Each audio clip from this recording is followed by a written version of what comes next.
Olá, querida aluna do primeiro ano. Nós vamos agora dar início a PET volume 3, é o terceiro volume do PET, onde a gente vai falar sobre força, equilíbrio, principalmente primeira lei de Newton. Então, para a gente começar, vamos lá. Qual que é a diferença entre massa e peso? Bom, tem diferença, não é a mesma coisa. Mesmo que a gente fale assim, eu peso tantos quilogramas. Não, você não pesa tantos quilogramas, sua massa é tanto de quilograma. Massa de um corpo é a medida da inércia, quer dizer, é aquela preguicinha que ela tem de entrar em movimento. Quer dizer, entrar em movimento é obter velocidade. O que você tira com mais facilidade do chão? Um saquinho de farinha de 1 quilograma ou um saco de cimento de 50 quilogramas. É claro que você, para movimentar os 50 quilogramas, você vai ter que fazer um esforço maior, vai ser mais difícil você colocar esses 50 quilogramas em movimento do que você colocar 1 quilograma. Então, por isso que a gente fala que é a medida da inércia, é a medida daquela dificuldade que tem de entrar em movimento. Agora, peso já é força. Bom, a unidade de massa no Sistema Internacional é o quilograma, kg. Então, você está acostumado a ver aí de longa data já, né? Agora, peso é força, é a força com que a Terra atrai os corpos para junto de si. A Terra planeta, né? O planeta Terra atua com uma força peso sobre os corpos. E força, ela é uma interação entre dois corpos. Um corpo sozinho, sem estar interagindo com o outro, não tem força, né? Então, quando o jogador chuta a bola, ele tem força no momento que ele está dando o impulso. Então, aquele momento em que o pé e a bola estão em contato.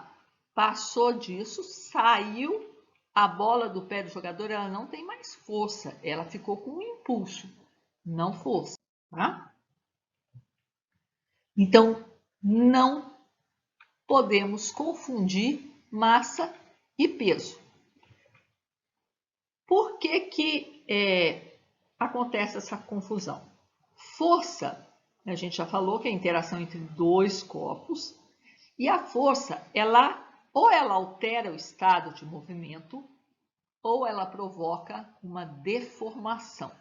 Então, isso se eu tiver uma força resultante, né? Tiver um resultado de força, porque se um empurra para um lado, o outro empurra para o lado oposto, com a mesma força, é claro que uma vai cancelar a outra, não vai adiantar, não vai sair do lugar, né? Mas, em geral, se eu tenho força resultante, eu tenho uma modificação do movimento, uma aceleração ou uma desaceleração, ou até provoca até eu parar, ou então eu vou deformar o objeto. Como ela altera o movimento, então a gente pode deduzir que a força está diretamente ligada à aceleração, porque a força, a gente vai ver na próxima lei, que ela é diretamente proporcional à aceleração. E a unidade de medida de força no Sistema Internacional de Unidades é um Newton. Então, mas em engenharia principalmente é comum usar o quilograma-força.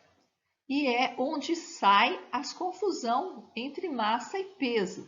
Porque quilograma-força é o peso de uma massa de 1 quilograma ao nível do mar, em condições normais, assim, ao nível do mar. A gente sabe que a gravidade é 9,8 metros por segundo ao quadrado. Então, 1 quilograma força equivale a 9,8 newtons, né? Então, é por isso que faz essa confusão, né? Às vezes a pessoa, o peso dela é aquele quilo em quilograma força e não quilograma. A primeira lei de Newton fala lá que todo corpo tende a manter o seu estado de repouso ou de movimento retilíneo uniforme. Só vai sair disso se uma força resultante atuar sobre ele.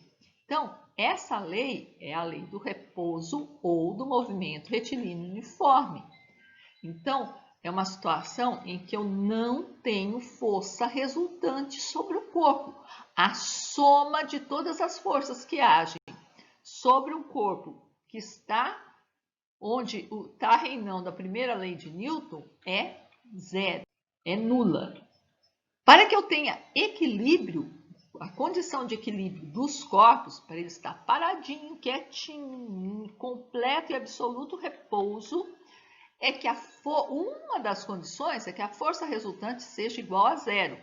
Se eu tiver uma partícula ou um ponto material, essa condição é o suficiente. Eu preciso que não tenha, que a soma das forças que estão agindo ali seja nula. Quer dizer, as forças horizontais se anulam, as forças verticais também, e não tem força nenhuma. Então, força resultante igual a zero.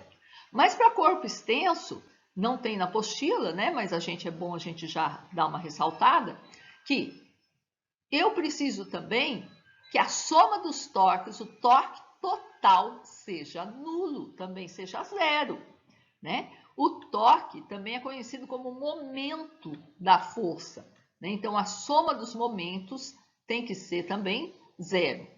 Então, o que é momento? Momento, como que eu calculo isso? Momento é força vezes braço, né? Então, momento da força, e esse mais ou menos é porque se o momento vai ser aquela rotação, aquela tendência a rodar. Se a tendência a rodar for no sentido anti-horário, eu falo que o movimento é positivo. Se for no sentido horário, eu falo que o movimento é negativo. Então, F módulo da força e B o braço. Braço é a distância entre o ponto de rotação, onde seria o centro ali, onde vai rodar em volta daquele ponto, e o ponto de aplicação da força. Por isso que, por exemplo, as maçanetas ficam na ponta da porta. Não ficam perto da dobradiça. A dobradiça é o ponto de rotação. Quanto mais longe, menos torque eu vou precisar. Então, se eu preciso de um determinado torque para mover, para abrir a porta, faz a experiência em casa. Experimenta abrir a porta empurrando bem perto da dobradiça, você vai ver que você vai ter que fazer bem mais força do que você empurrando pelo lado oposto. Então, vamos lá. Vamos corrigir os exercícios da primeira semana do volume 3. Então, a primeira pergunta aí, ele manda você pesquisar e fazer um resumo sobre a visão de Aristóteles e Galileu em relação à força e movimento. Bom, gente, contar uma historinha para vocês. Aristóteles é um dos primeiros pensadores, ele é bem anterior a Galileu. Ele achava que só tinha velocidade se houvesse força. Então, para ter movimento, a gente precisava de força atuando sobre o corpo. Então, o repouso, que seria a imobilidade, só ia acontecer se não tivesse atuando forças sobre o corpo. Já para Galileu, que é considerado o pai da física, né? O corpo em movimento, que seria o corpo entrou em movimento, ele não pararia, ele só vai parar se alguma força agir ali, atuar ali, como a gente tem o atrito, por exemplo. Então, para ele, se a gente eliminasse o atrito, os corpos ficariam em eterno movimento, ia ser aquele movimento perpétuo, né? Então, essa é a visão que foi confirmada depois por Newton pelas leis de Newton. Vamos continuar. Bom, na segunda atividade, ele pede para converter de quilograma-força para Newton e de Newton para quilograma-força. Então, na letra A, de quilograma-força para Newton, é só a gente multiplicar por 9,8. Então, 80 quilogramas-força, a gente vai achar 784 newtons. 0,078, 78 milésimos de quilograma-força. Vou multiplicar por 9,8, vou achar 0,7 7644. O certo da resposta é eu dar só 3 casas, porque eu recebi só 3 casas. Então, a resposta seria 764 milésimos de Newton. Agora, na letra C, eu quero passar de Newton para quilograma-força. Então, se antes eu tinha que multiplicar, agora é só eu dividir por 9,8. Então, eu dividindo, eu vou achar 0,0255, alguma coisa. Então, eu vou arredondar para... Eu coloquei aí 3 casas e depois, então, a gente passa para 2 casas só, porque eu recebi com 2 casas. Então, vamos lá prestar atenção na forma aí, nos algarismos significativos, né? Então, vai ser 0,03.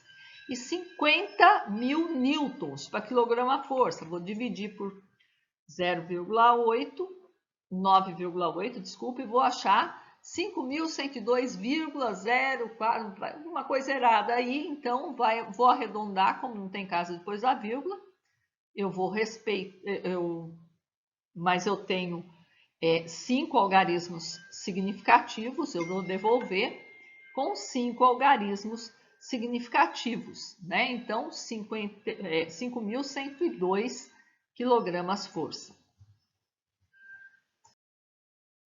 Agora, na 3, ele pede para explicar a diferença entre massa e o peso de um corpo e descrever as principais unidades de medidas, né? Então, massa é a medida da inércia do corpo, quer dizer, a dificuldade que ele tem de adquirir velocidade, enquanto peso é a força com que os corpos são atraídos para a Terra.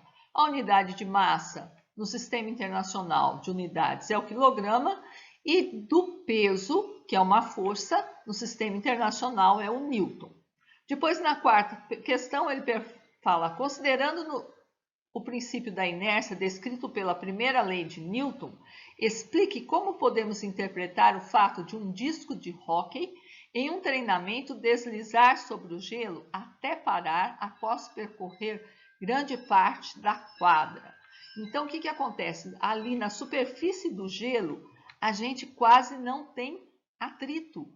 Falta o atrito. O atrito é muito pequeno.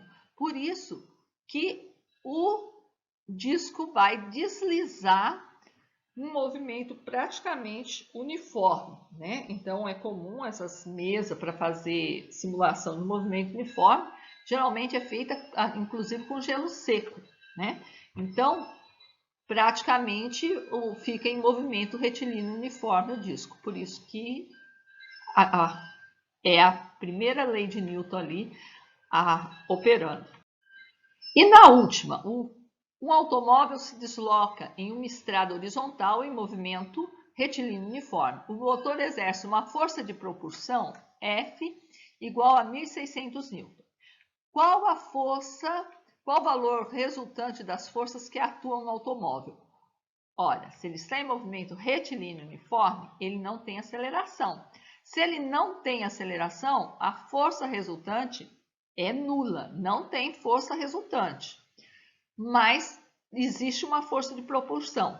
Então, aí na letra B, qual o valor total das forças contrárias ao movimento do carro? Então, se tem 1.600 de força de propulsão, eu tenho 1.600 newtons também de força contrária para ele poder permanecer aí em movimento retilíneo uniforme, quer dizer, com a velocidade constante. Então é isso, pessoal. Corrigimos a primeira semana do volume 3 e logo entraremos então para a segunda semana. Até lá!